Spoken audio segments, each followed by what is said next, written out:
Hi, Ryan, and welcome to the progress point. How are you doing? How's everything going over there? I'm excellent, Paul. Good to see you, my friend. Fantastic. So yeah, really good to see you. I haven't seen you for about a year. I think the last time I saw you was over in LA. Yeah. And I think a lot has happened since then. So great to see you, looking fantastic. And a lot of people will know you watching the podcast, but there'll be a few people who don't. So I wanted to give you an introduction. Okay. I know you're very humble, so I'll try not to big you up too much. I don't want to make you blush on the evening, but I think it's definitely worth a good introduction. So for those of you that don't know Ryan is a New York #1 best-selling author. It started from very humble beginnings in California. He's got a certain life now, but that wasn't his life in the early stages. Had a life of environments of drugs, alcohol, was in a gang, and it wasn't until his sort of teenage years when he met someone who sort of changed his life a little bit and moved him more towards a life of entrepreneurship. You sold your first company when you were, I think, in your sort of 20s, and then you went on to take over a company called Visalis, which was ended up IPOing for nearly $800 million, which is pretty amazing. But I know you quite well, Ryan. I know what you're most proud of and what you love the most is like your philanthropic work, your son Reagan, and of course very recently I want to say congratulations because you're now married to a beautiful lady. So that's awesome. Congrats. I'm very happy for you. So how's married life? How's that? It's been a recent thing. It's 2 months now. How's that all going? Our technical marriage is on November the 9th, the ceremony, but we had the spiritual marriage a couple of months ago, and it's a blessing. It's been our actual ceremony is 7 years to the day of when my mother passed away, and irony of the fact that I was able to come this far in 7 years and completely transform my life and support the transformation of many others is a blessing.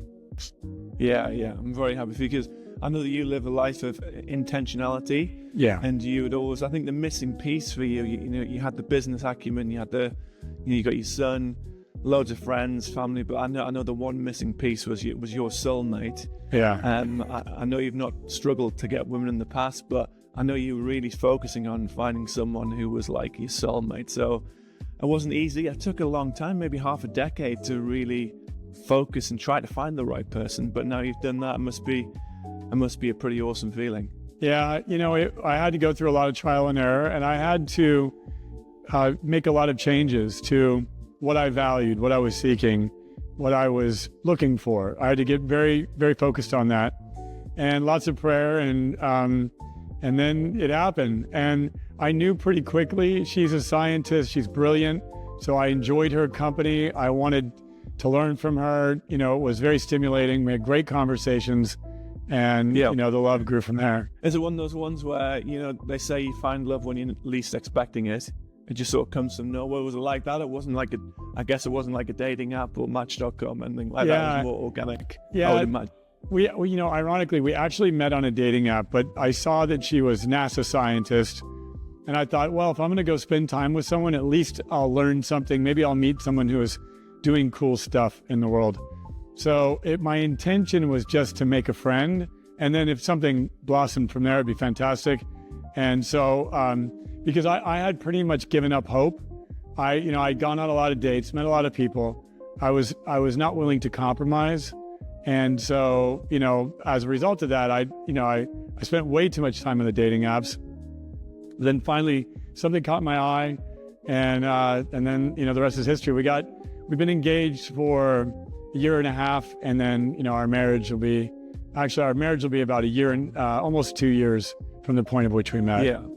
Yeah. So it must have been quite an emotional day with your mum's, and the anniversary of your mum's passing, and the spiritual ceremony must have been. It wasn't planned that way, but it was divinely planned that way. I didn't plan it that way. I just realized, in fact, that it all had aligned as such. Yeah, I'm sure your mum would love it if she was here. Yeah. I sense that she had something to do with it from the other side. Yeah, I think so. So that's great. Well, yeah, Ryan, we met.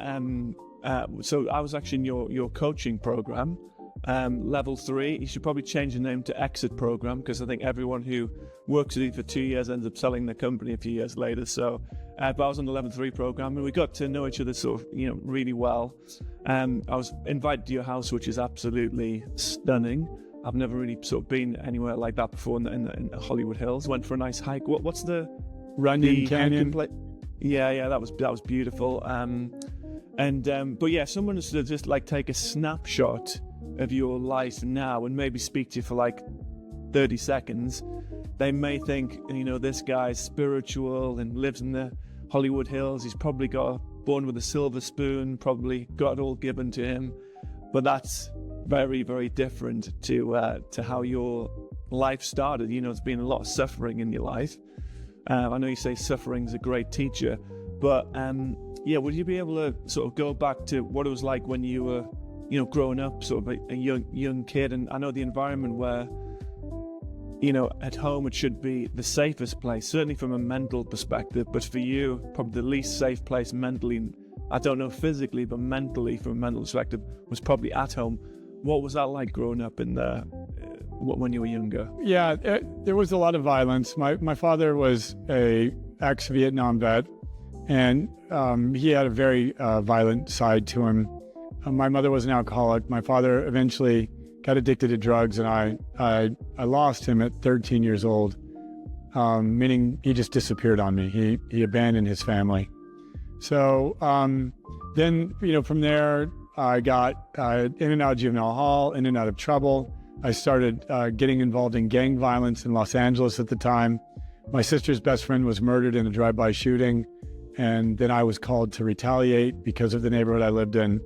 So I faced survival, and I was worried about getting killed or murdered. I was shot at a few times.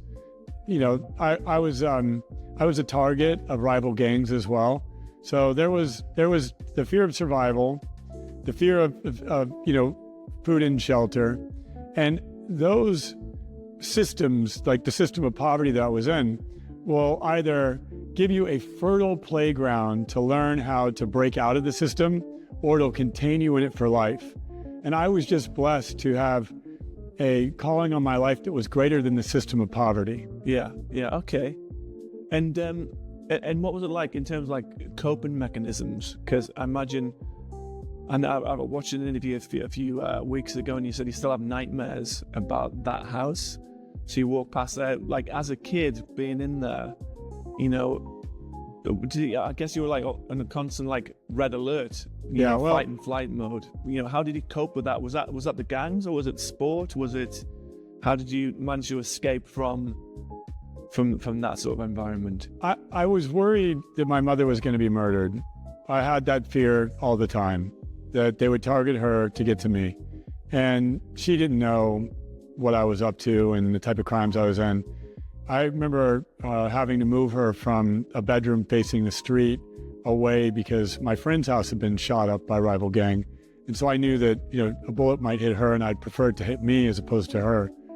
I lived in constant fear, constant threat, having to worry about who figured out where I lived. I couldn't invite a random friend over, or a random girl over, because it could get out as to where I lived. So I had to be very careful about who I allowed in. I had to be very careful about protecting my mother. I had to be careful about a lot of different things. And the rival gangs that were after me were very clever. They put a hit on me one time, and they figured out a way to get me trapped in a situation. And I was nearly murdered in a house, an abandoned house, one night when about 20 of them came in, and by the grace of God, I got out. And I have a lot of stories like that where I was, within inches of going to prison for the rest of my life or being murdered. And that forms a character in you. And that's basically why I named my book Nothing to Lose, because there was this one guy that I got in a fight with one time, and I beat him up pretty bad. And he came back and killed a bunch of people trying to find me. And I was supposed to be one of those people. And I remember looking him in the eyes, and I knew he had nothing to lose. And so when I found out he was going to come back for me, I didn't show up to the rendezvous point, and a couple of my friends did, and they all got shot. So, his eyes told me he had nothing to lose. And when you see that in a person and you understand what that looks like, it shapes you. Yeah, that's scary. And did you have this feeling where, I guess because you've been through some such, where you were scared about getting shot, but was there a feeling where you almost didn't care? You were like, no, I didn't want to get shot at all. There were some guys that were like, yeah, let's go get shot. And one of my friends got shot a bunch of times. That doesn't sound like a good idea to me. Yeah, I was like, bad idea. I wanted to avoid going to jail. I wanted to avoid getting shot. I was a little more clever than some of the other guys. And in gang structures, you have like people that are brutal. They're the thugs. And then you have the hierarchy, which is, much like a corporate hierarchy. You have the people that can make money.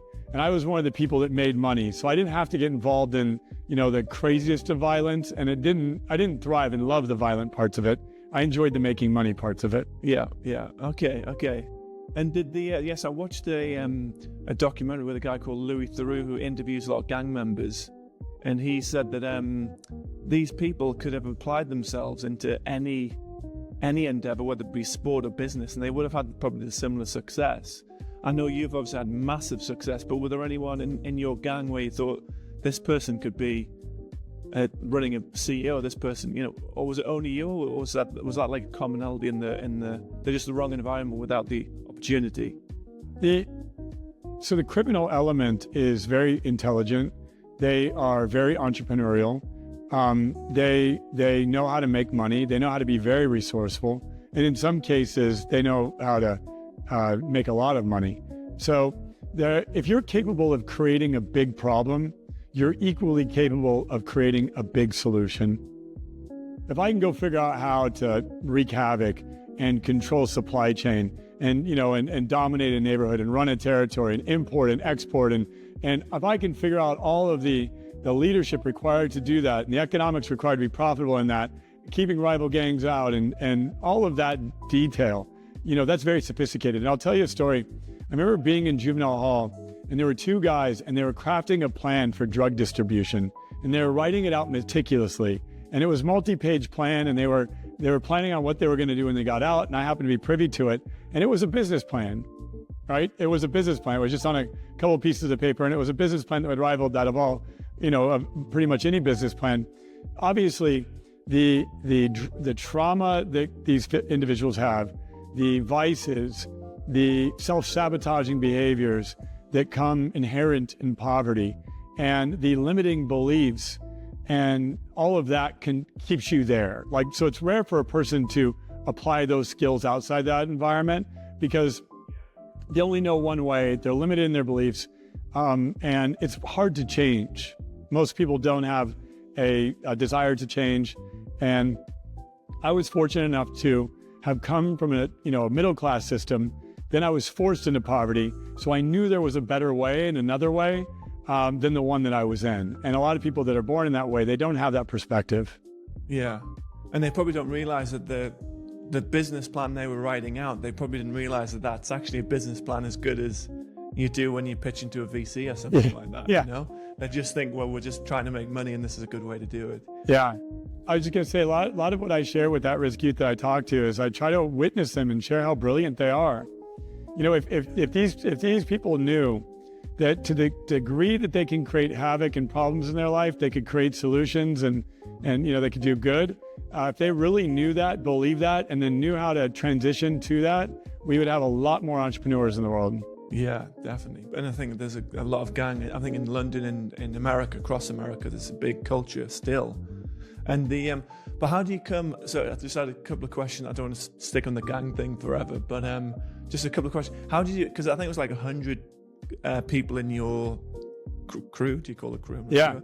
Yeah. And then, but you became the leader. So how do you actually become the leader? And also, did anyone ever question your authority when you were doing the leader, and how did you deal with that? Yeah.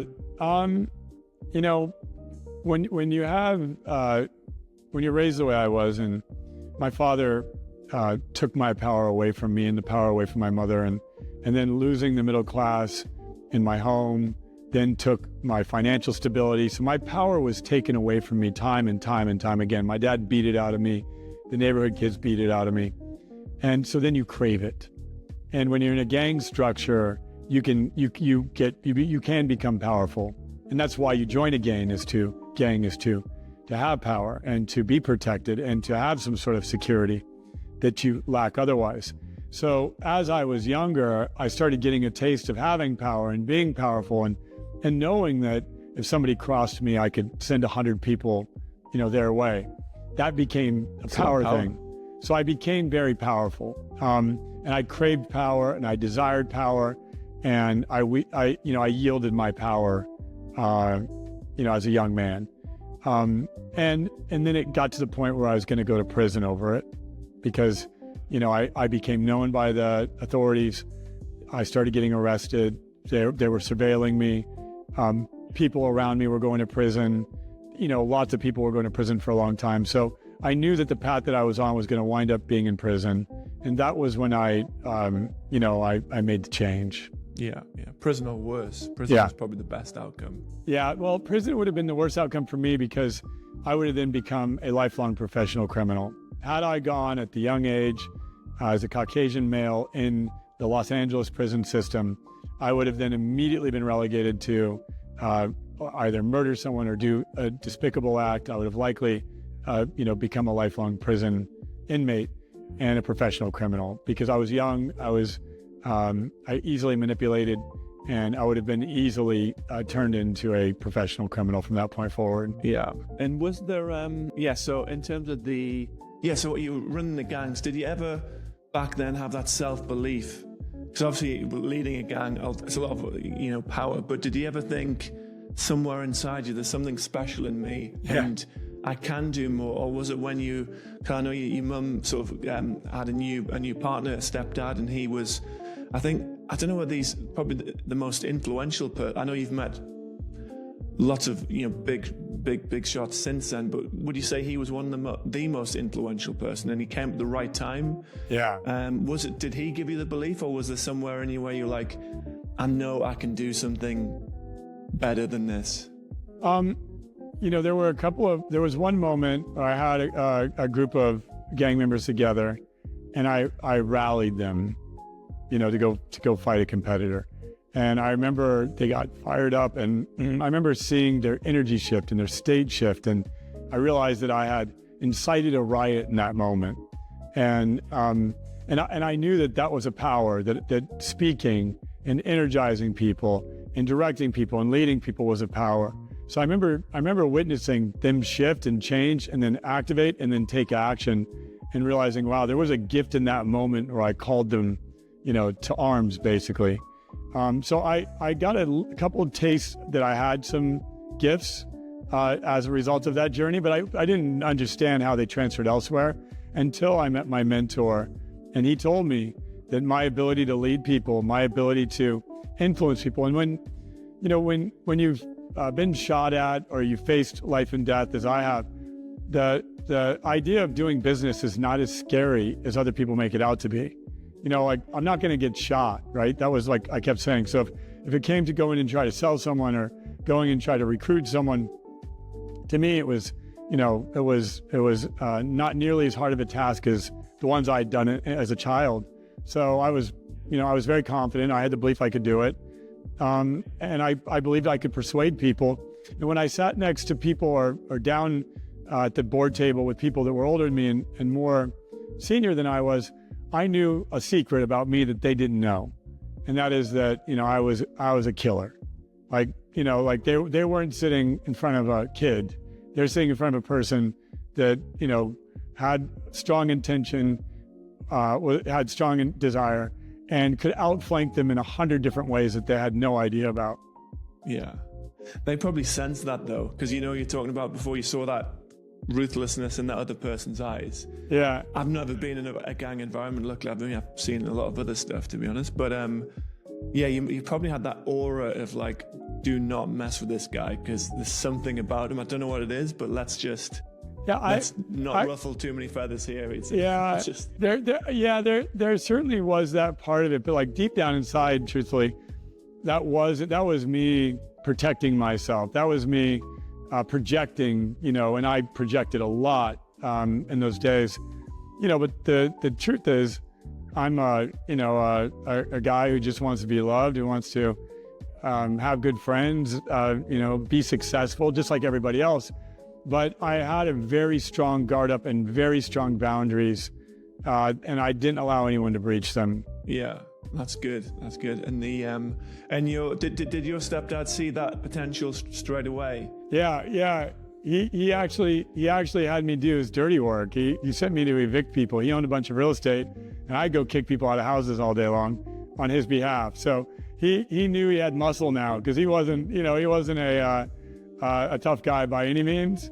And I would show up to his rental properties. If they didn't pay their rent, I had a knack for getting them to pay rent. Yeah, very nice. Yeah, and then that, it almost feels like a little, because like I said, we've sort of known each other for a while. I did the program with you for 2 years. I then exited my company at the end of the program, and then we. Thanks a lot for that, the help there.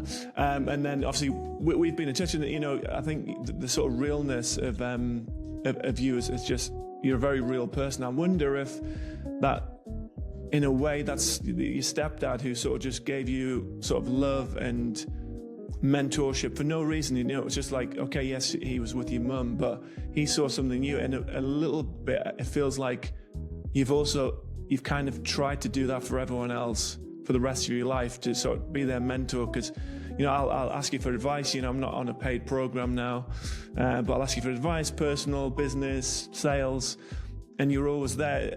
Do you think that's meeting that guy and showing you love for sort of to someone you didn't really know? Do you feel like that's affected you moving forward, and you're trying to be that person for everyone you meet in a way? Yes, it certainly has. I am the product of great mentorship. By the grace of God, the mentors have showed up just when I needed them, and I've always had wonderful mentors, and people that I could never imagine. People I dreamed of meeting would seek my company and show up in my life in one way or another, and I would be able to pick their brains and learn from them. And so I seek to pay that forward, and that's the tradition that I was brought up in. Was the tradition of mentorship, and now I'm an advocate for the subject. I mentor a lot of great business leaders, and it's a privilege to have worked with you, and I just do my best to mentor as many people as I possibly can and provide as much value, because I really receive a lot of life from it. When you exited your business, like, I was thrilled for you, man. Like, we worked long, hard. We evaluated scenarios. We went through negotiations together. We went through the ups and downs. Is it going to happen? Is it not going to happen? Due diligence. Is it on? Is it off? Like, all of that stuff that you have to go through in an exit, which I have been through. For me. Yeah. Yeah. I got to just be like, this is how it works. Okay, let's do this. Let's do this. Let's say this. Let's say that. And then we got the result. And, I was thrilled for you. I was just as excited as if it were my exit, because, that's the fun part, is I get to be behind the scenes, and I get to solve problems. And I love solving problems. I get to solve very tricky problems for people. And oftentimes, no one knows I'm a party to the negotiation. I'm behind the scenes. I'm making it happen, pulling strings. And it's fun to be able to support people that way. Yeah. And sometimes when you sort of operate at a certain level, just one piece of advice can change the whole game. Yeah. It can literally change the trajectory of your business or a deal negotiation.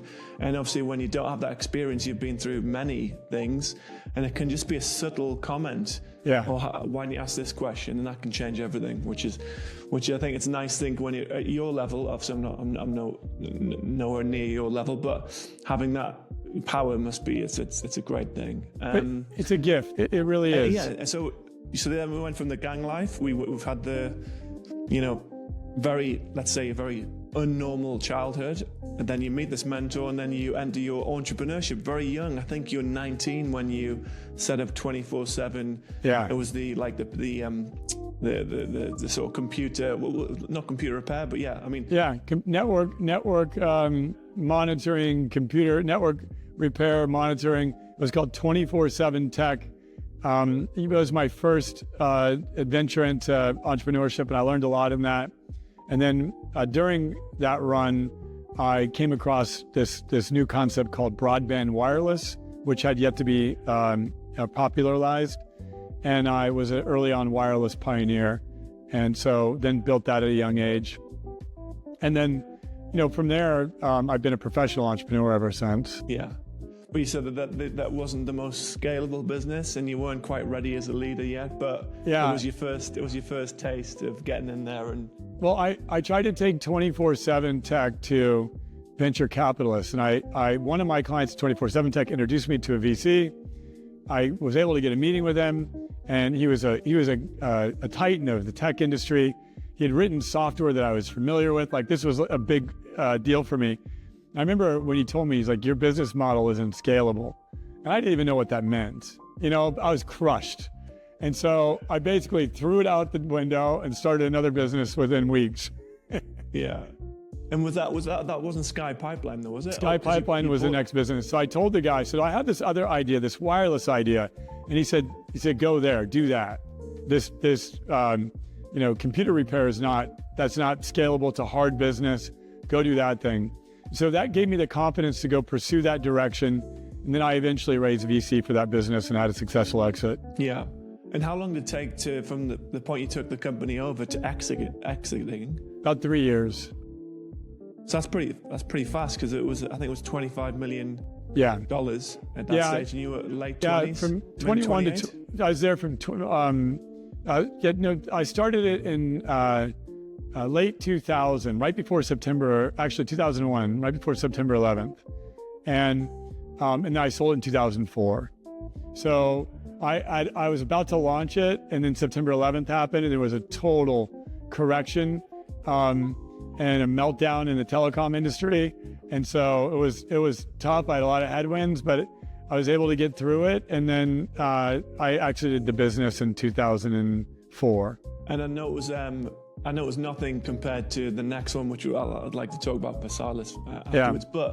But coming from having literally nothing, being in poverty, to becoming a millionaire, I know it's nothing compared to what you did, but that is a big transition to suddenly being a millionaire at a young age. But that was quite fun. So remember I was telling you about the power thing in a gang. So now all of a sudden I had power as an entrepreneur, and no one taught me how to maintain this and handle this. And so the inner city kid that wanted to be rich came out. I blew a bunch of money. I did everything wrong, and then got serious about building another company again. Pretty much when I was out of money, that's when I was like, I got to start something new. Yeah, I didn't know that. Okay. Yeah. I was I made a lot of bad financial decisions, bad investments. I bought cars I shouldn't have. I lived lavishly. I got caught up in Hollywood because that was the dream as a poor kid, to be among celebrities and the wealthy, and so I was acting way outside my zone, and and I learned a lot during that season. Then I started a social network in 2004, right after I sold Sky Pipeline, and started building a piece of software called Path Connect, and it was early days of social networking, and then that became my passion project. And these guys that had started this company called Versalis showed up to talk to me about my project, and I thought to myself, with the software that I was building at Path Connect and the monetization engine they had built at Versalis, I could build a unique business model in the direct selling space. And so that was the original thesis, was I could take my software and technology background and then their consumer packaged goods products and build something quite unique. Yeah, and that's obviously what happened. But you weren't meant to be I'm not saying you weren't meant to be the CEO, but when you joined forces, you weren't the CEO at the time, but you claimed that position quite soon, and you made it pretty clear that was going to be your role moving forward. Yeah, I did. It was like, what was it? It was a couple of months. I danced around the subject, and I realized, no, I got to take the lead here. I became the CEO, and then I raised $1.5 million for it through the very people that invested at Sky Pipeline. So some of it, my Sky Pipeline investors done quite well, then invested in Versalis, and it took off from there. Yeah. But you probably negotiated better terms on the second Yes, term, right? yeah, very good. I've been very fortunate to have learned from my mistakes. Yeah. And then so when you took over Visalis and you were the CEO, what was the profit, the EBITDA and the turnover, and where did you take that to? Because it was, I mean, crazy what you did in the years you were there. But yeah, what was the start, and when you exited, what was the? Yeah, I bought it. It was doing $20,000 a month when I took over the company, and I scaled it to $65 million a month. So from $20,000 a month to $65 million a month. And at the peak of which I sold it, we were doing $100 million a year in profit. Wow, that's huge. Yeah. What's the key? Because you see so many, multi-level, or sort of like a multi-level marketing system. Yeah. But so many fail, so many try to do it. But the ones that do make it tend to be just enormous companies. What was the special sauce? Was it the incentivization? Was the technology element that was, or was it your sort of sales ability? What do you think was the A key? Or I guess it was lots of different things together. But yeah. And you also produced a 90-day program as well, which that was a big. Yeah. Frankly, I didn't like the industry at all. I was new to the industry. I wanted to disrupt it. I despised a lot of the characteristics of it. And I thought a technological approach to an industry that was very behind in technology. And the big thing that we did that others hadn't done yet was we embraced social media, and we built our programs, and we were a young group of people. So we used the newest tools to build our companies, and the legacy companies were, they were very slow to adapt. So we built new systems, new technologies, new approaches, new methods of recruitment, new methods of customer acquisition. And we were very innovative as a group of people. And so I think that I would say that the single answer would be we out-innovated the entire industry in every direction possible. And as a result of that, we were able to then, build a foundation. And then from there, we ended up becoming number one in the United States and then started traveling abroad. Yeah. You probably had a lot of haters because people don't like young, innovative companies that are doing well. They don't like it. So you probably... Well, we had a lot of haters because we made a lot of mistakes. The more successful we became, the more ego we had, and the more ego we had, the more haters we attracted. So, it was a system that was very, it was built on, some very strong egotistical elements. Our marketing campaign was "Told you so." That was the tagline. It was like, so we had a lot of irreverence, a lot of ego in everything we did, and that did, of course, make my esteemed competition, not like me even more. Yeah, exactly. But I mean, that is a huge corporation. So I guess you learned so much about structuring and reporting lines and marketing. I think what's also interesting about you, Ryan, as well, is you're very, you sort of like the numbers. You're very technical. You're like a tech sort of scientist guy, but you've also got the sales and marketing. That's quite a rare skill. But I guess that just the structuring alone with all just developing an org chart was probably very complex, and the incentive structures and everything must have been. Well, being that I'm a software-minded person because that's how I was brought up and raised in the software world. In terms of technology, I primarily think through things of software. So a lot of the, for example, in the compensation plan, you might have 7 different ways that a person could be paid. And then within those 7 ways, there might be hundreds of different behaviors that you're seeking to drive. So there's behavioral science on top of the mathematics to make it all work. That was very fascinating. So the reason why I really enjoyed innovating in that industry was because I had the potential to drive behavior in millions of people. And that's eventually what I was able to do. Yeah, definitely. And you had a business in UK and Germany as well? Oh, yeah. I had offices in UK, Germany, Amsterdam, Detroit, Greenwich, and Los Angeles. Did you have a favorite city in Europe? I had a lot of fun in London. It was a lot of fun, but we were all over Europe. We're in 20-something countries and lots of Eastern and Western Europe. But yeah, I enjoyed my time in Europe. I spent a lot of time there building it. And my book has done quite well in those many countries in Europe as well. Yeah, definitely. And have you been to to Dubai before, or Saudi, or the Middle East? I've not. I've always wanted to come to Dubai, and I would love to. My current company, AlterCall, is going to embark on a fundraising round very shortly here. We're about to ship our MVP product, and I've been keeping this very close to the vest, and we've basically done pre-seed, and we've built a lot of value in our pre-seed time, and now I want to start talking to some major institutions, and so I'm planning a trip to Dubai. I'm planning trips to Hong Kong, and I want to meet some institutional investors there. And have you heard of the 2030 initiatives in Saudi and in the UAE? Yes. Oh, yes. Yeah. So there's some big plans, I think, particularly around, I think, your business AlterCall. I think that could add a lot of value because it's about, human capital development. There's a lot of young people, particularly in Saudi, and they want to sort of develop the talent and get them into leadership roles. I think the amazing thing about the Middle East is when they set an objective, they just make it work. So no matter what needs to happen, they're just like, we'll do it. So so I think I think a lot of the stuff you're developing over here, particularly leadership development and a lot of the AI stuff to scale incomes, I think could potentially be quite powerful over here. Yeah, I see AlterCall, around the world, and I plan to embark on that journey starting next year, which is just coming up here in a few months.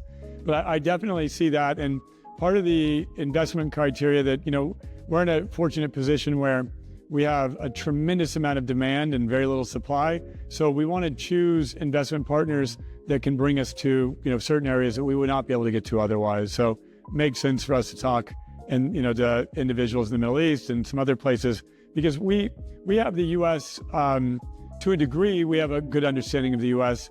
And we'd love to go into Asia and other markets as well. Yeah, there's so much happening in Middle East and Asia. I think there's a lot of future prospect here. Yeah. And, could you just give like a 1 minute? So I know what AlterCall is, and I think there's different elements of that. But AlterCall, could you just give me like a 1 minute sort of description of what that is and the sort of mission? Yeah. Well, the description is and to go back to the beginning of our story, I wanted to mentor as many human beings as I could. And I'm specifically skilled at mentoring entrepreneurs that are scaling their businesses, that are, doing at least 8-figure businesses, 9-figure, 10-figure. As I have done, I can help mentor them. And I wanted to be able to not only serve and mentor great leaders like yourself, but I wanted to build a system that did that. And I wanted it to be scalable. And so we started investing in AI 2 years ago. And we started reverse engineering entrepreneurs, leaders, businesses, and training our AI after thousands of case studies on the best practices to help drive outcomes for leaders and entrepreneurs. And so now we have this data set. We have a coaching roster of people that know how to deploy the tactics and strategies that we teach. And we have an AI platform that can help scale that. And the best way to think about that would be, there's so many entrepreneurs out there that want to build a $100 million company. And if you ask yourself the question, what stops them from doing that? Like, why don't they do it? We all have the goal. Why not?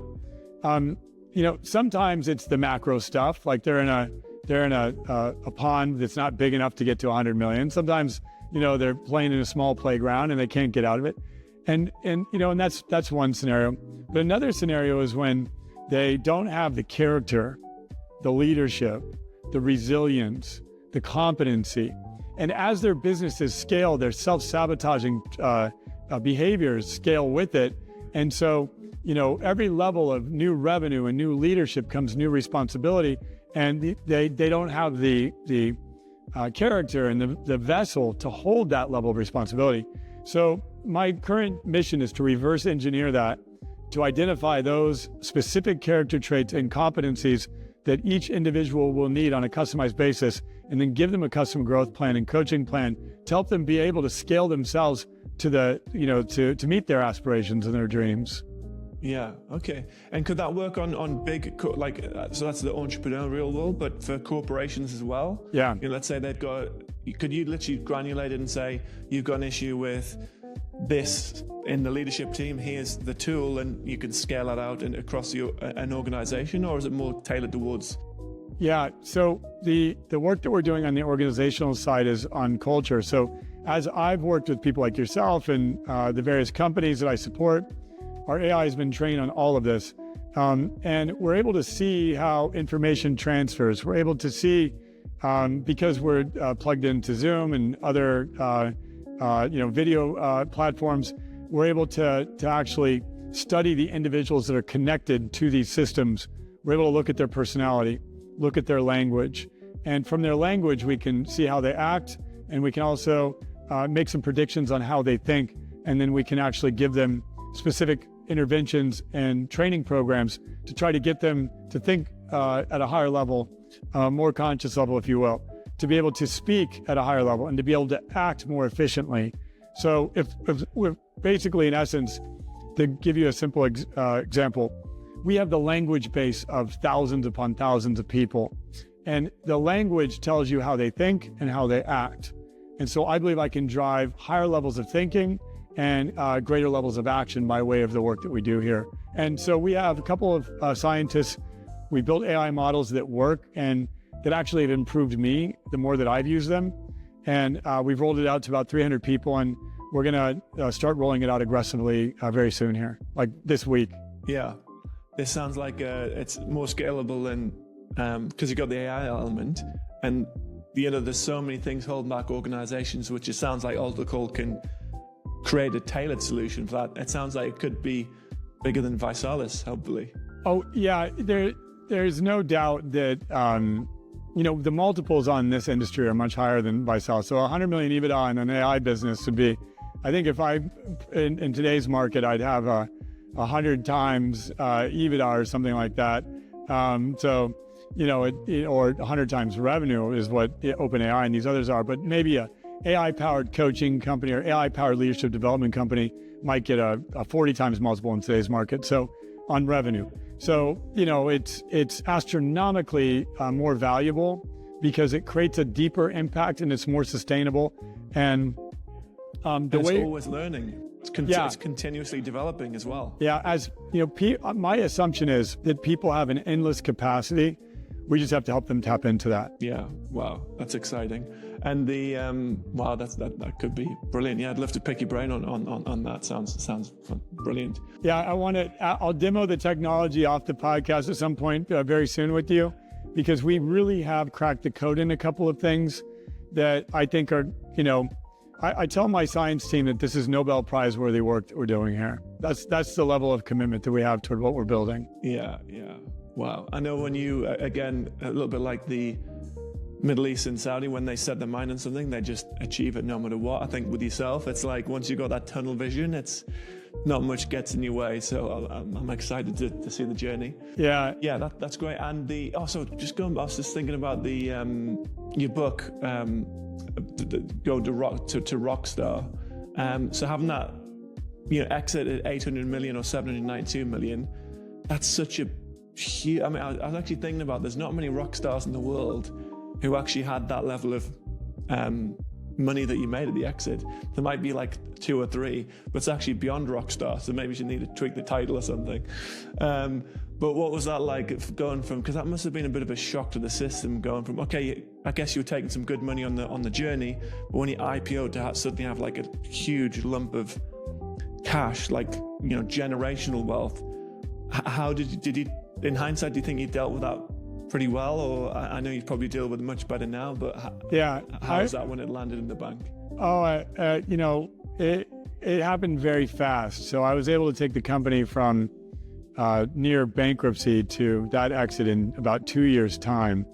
You cannot make that amount of wealth in 2 years' time and be able to hold it correctly. Right? You just can't. Now,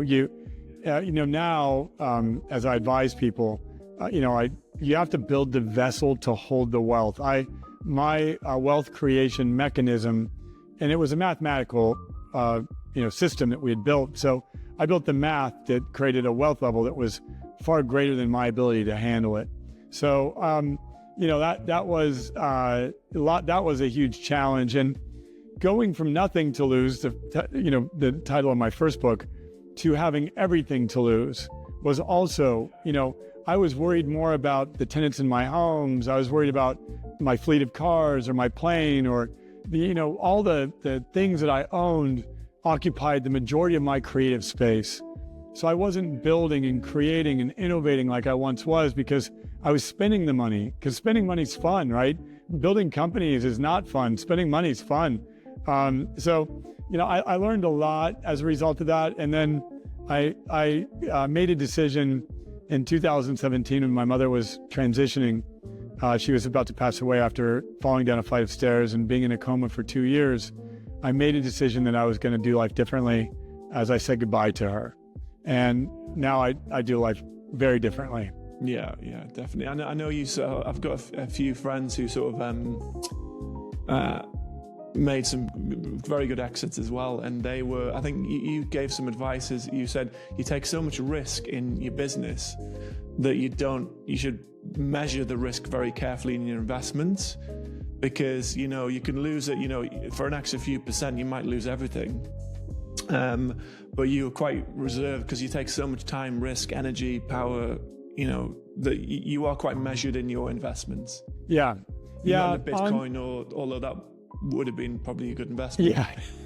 I have billions of dollars that I can say that I did not make that I should have made based on people bringing me great ideas that I said no to, because I take the risk as an entrepreneur. And it's real risk. Like I'm putting real money up. I'm losing lots of money as an entrepreneur. So, as I invest in these projects and I'm building a platform 5 years ahead of time, I'm building capacity way in advance of where I am today and what's needed. So as I do those types of things, I am more conservative on the personal financial side of it. Yeah, which makes sense. And so I remember going to your house last year in LA, beautiful place. And what I noticed was it was a very spiritual place. It felt like it was like very just, you walk through the doors and it's very like calm, it's very tranquil. I guess in a way it's the complete opposite of what you had as a child. I don't know if I guess it probably was a conscious thing. And it's very much a place for sort of healing as well. And I think you create that for yourself, for your business partners, for your friends. But I think you also want to create that healing environment for your son as well. And I think you've done some amazing work with him because, again, I guess life threw you some more challenges. I guess they thought you weren't tested enough. And I think your son in the early stages, there was, it wasn't the easiest transition with, a few challenges your son had. But what did you purposely design that home with your son in mind, or was that part of the process of designing this healing environment? When my mother passed away, I took 2 years off of work and I went deep into every healing modality and concept that I could get my hands on. I read the Quran, I read the Bible, I read the Torah, I studied Buddhism, I studied Hinduism. I wanted to heal, and I didn't do anything but become professional meditator and healer, basically, because I had a prompting that the more that I healed, the more that I could help others heal. And so I realized my full-time job for that 2 years was to heal. And then I started inviting people in my home and teaching them the practices that I had learned, praying with them, meditating with them, and I watched them heal as well. And as a result, my home then became flooded with people. So thousands of people have come to the home, and I've hosted them in different healing sessions. So that the peace that you sense when you walk in the room is because of the cumulative healing that has occurred inside the house. It's more of a temple than a house at this stage. Yeah. It does feel a bit like that. And what would you say? So I guess a few things when you first started to because I think your grandma was quite spiritual or religious. I'm not sure, but after going through that trauma, so just had a few questions. Going through that trauma as a child, when you first started to be by yourself and you meditate, did you notice there was like just a lot of anxiety and sort of like, were you in like a fight or flight mode and you're like, wow, I didn't realize there was these sort of feelings inside? And then the other one is, what would be biggest, most intense spiritual experience? There's oh, wow. a couple of questions on Wow. Well, the thing that convinced me to meditate was I'd read a report that said that it increased your IQ by up to 23%. And as an entrepreneur, you give me a 23% increase in my IQ, that's worth gold. Like that's the difference between making, $100 million and $100 billion in your lifetime, right? If you have a moderate IQ, 23% increase, you now have, an advanced IQ. And the two ingredients an entrepreneur needs, they need to have an element of genius to them, and then they need to have bravery, right? You have to have it. And so I had the bravery, and I was like, if I do this meditation thing, maybe I'll get smarter. And it did improve my IQ, my ability to access higher levels of information, my groundedness, my ability to speak and communicate and process emotions. So it's magical, and it still is to me. And I've led tens of thousands of people in different meditations as a result of my work on this subject. The most radical spiritual experience, though, when my mother was on, she was severely handicapped after she had fallen down the flight of stairs, but she woke up. And right before she woke up, I got permission from the courts to take her off life support because she had been a vegetable for 2 years. Half her skull was removed. I know this is gruesome. Tubes all over her face. Her lungs had to be pumped multiple times a day. She was in total agony for 2 years. When I would go visit my mother, I would see this beautiful woman that was, I wanted her out of her misery. And I would pray every day for mercy or a miracle, and what I really wanted was mercy, because I didn't think that any miracle could ever bring my mother back to life. So I wanted God to take her up so I didn't have to be the one to pull the plug on her. When I got permission from the courts to pull the plug, I went to her and I told her, I said, I'm going to take your life and I don't want to, but I will as an honor. If this is what you want me to do, I will do it. It'll haunt me for the rest of my life to wonder whether or not this is what you want, but I'm going to do it if I don't hear from you, if I don't see a sign, if I don't see a change. I'm going to take your life, Mom. Don't make me do this. And I came back after I told her that the next day, and she woke up. No way. Yeah. After that amount of time, nothing, and yeah. She said, and she woke up. She didn't want me to do it. Gave you the permission to, yeah. She was in there fighting, and I get emotional. I'm just telling you, the forces at work that we can't see. I don't, I say I'm spiritual, but I don't pretend to act like I have it all figured out by any means. But something was listening, and she woke up, and I'll never forget it. I went in to say goodbye to her because we had a hospice arranged. I even talked about the amount of morphine they were going to pump her with to put her out of her misery right away before her lungs filled up with water, because I told her, you're going to drown. That's how you're going to die, because your lungs are going to fill up with water. It's not going to be, and that's a terrible death. And I'm being very gruesome here, but this is what I was enduring. No, please. And when I came back in the next day, her eyes were open, and I looked at her, and I was like, do you know who I am? And she's like giving me a positive stare, and I had false signals before. And I told her, I said, blink once for yes, or twice for no. Do you know who I am? And she blinked once. And then I put my head next to, she had a tracheotomy with oxygen tube, and so she couldn't speak. So I put my head next to her oxygen tube, and I heard her whisper, and I just dropped to the ground. God. She was up. And she then came back to life. Within a week or two, I was having dinner with her. She remembered half her skull removed. She remembered our childhood memories. She came back, and I got to spend another 4 years with her that I would not have otherwise had that moment not happened. So I have to tell you, that was one of the wildest spiritual experiences. Sounds like a miracle to me. Yeah, it was. When I went to the doctor, I said, "What the hell happened?" He said, "Call the news. That's what happened. This is a miracle."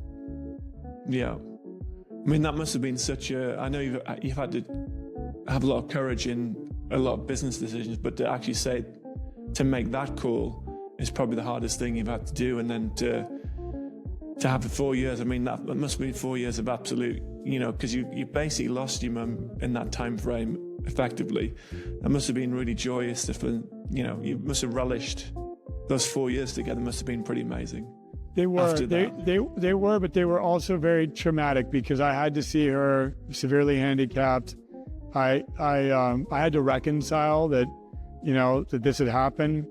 And I also knew that during that time, she'd been rushed to the ICU a number of times where they had to resuscitate her. And I'd go back in and I'd say, "Mom, it's Ryan, I'm here." And she'd wake back up again.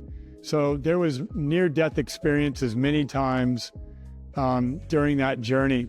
And then when she transitioned, it was when I said to her, "I'm ready for you to go now." I wasn't ready before.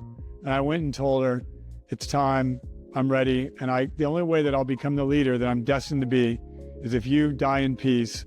And from the other side, you help me fix all the character flaws and all the garbage that I had been living with." You've been kind of like a protector from a young age. Yeah. When you're like really young up until the time she passes. So sort of more than a son, really. It's kind of been like she's been a parent to you, but I guess you've been a parent to her and looking after her and up to the very end. So you're absolutely right. I loved my mother. She loved me. We had a very loving connection, but we had a lot of pain in the way our circumstances happened. We had a lot of, there was a lot of challenges. I had a lot of resentment toward her because of her alcoholism, because she was a responsible party to my dad's violence as well. So when she transitioned, I had to heal all that stuff. And there was a lot there. And then my dad died, who I was estranged from, but he had passed away about a year following. So when my mother passed away, I got to learn love. When my father passed away, I got to learn forgiveness. And yeah. Those were two powerful teachers. That is, wow. Thanks for sharing that, Ryan. I appreciate that, man.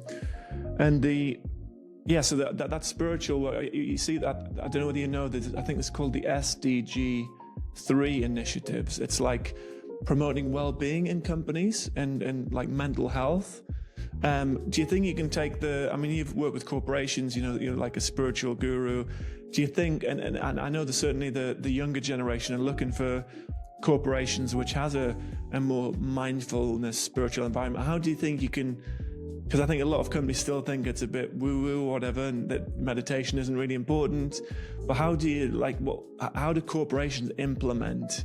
I mean, it's a big question, so you probably don't have an answer straight away, but how can they start implementing that?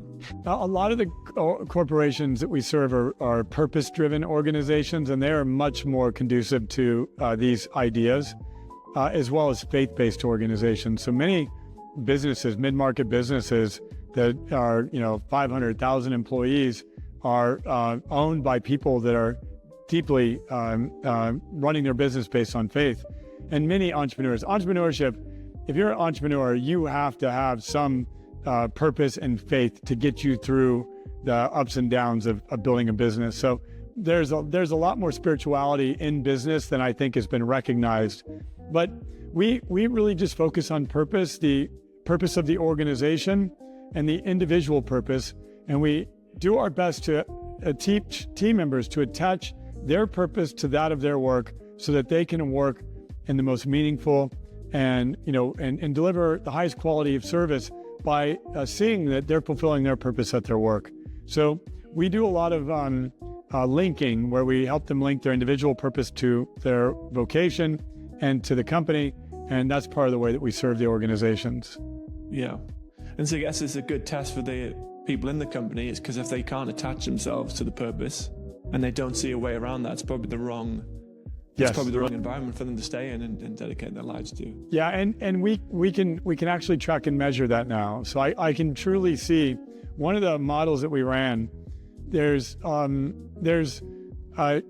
of the things that we look for, and this is interesting for you because you in the candidate business, and I am too, because I'm looking at a company's entire team, and I'm seeing who needs to be upgraded on the team, who needs to be developed, who needs to go, and how do we replace them with someone that's going to match the culture. So I'm looking at it from a holistic science kind of basis. And one of the things is, we always want to look for candidates or team members that will put the company first or the team first, right? That's an attribute. But how do you actually test and measure for that? And what we found is we can actually test how I-centric a person is versus we-centric in their language. So I can can tell you right away if a person truly is team first or me first based on their language. And I can see that in the pattern of their language and their managerial syncs. I can see that in how they communicate with their direct reports. And I can tell you whether or not a person is truly here for the team and the mission, or they're here for themselves. Now, that doesn't mean that it's bad to have people that are just there for themselves, but we should know that. We should try to put them on a plan to increase their level of maturity, or at least not expect them to put the team first if they truly are there for their own individual purposes only. I mean, that's a huge thing, because you only need one person with values even slightly off, and that can ruin a team. And if they're in a senior position, it can have widespread effects on the whole company. Yeah, those are the problems that I'm solving with AI right now, and I'm cracking the code on. Is because I've ran lots of large companies with large teams. I once had 3,000 full-time team members, and in the direct sales model, I had over 100,000 people selling my product. So how do I manage 100,000 human beings, me as a 35-year-old person?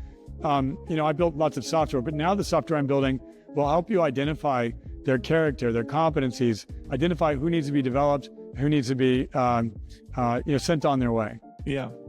Yeah, I mean, everything's sort of evolving. It sounds like it's becoming more of a need, not nice to have the AlterCall system, because when humans aren't, built for this level of development in every area of technology, and so to measure that and actually have quantifiable things that we think are unmeasurable, I think could be super powerful. Yeah, my objective is, if you look at what social media companies have done, and YouTube, they've gotten us addicted, Apple, to our phones, to social media, right? We're addicted.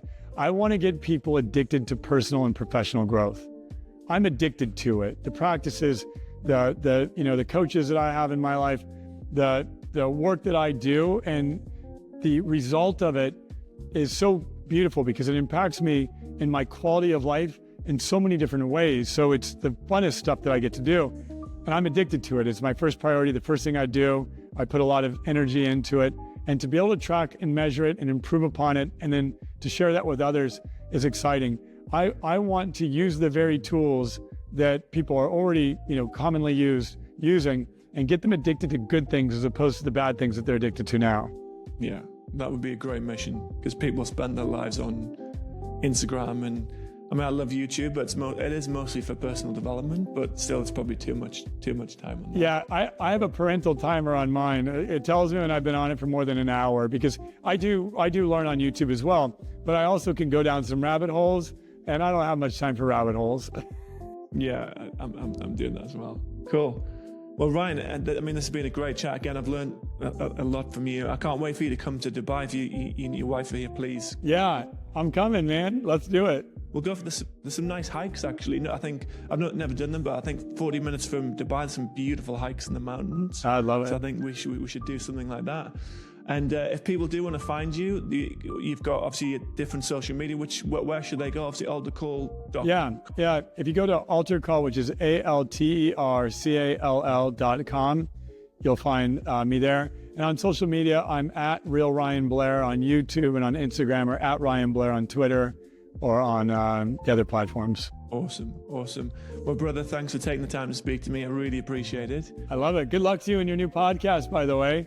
And thank you. Yeah. It's exciting. Yeah, it's something new. But speaking to people like yourself again, it's very enjoyable for me. So, it's going to be a great success. You're a wonderful interviewer. You had great questions. It's going to be a great success. Cheers, Ryan. And I'll catch up with you this week as well. Cool. Cheers, brother. Thanks, brother.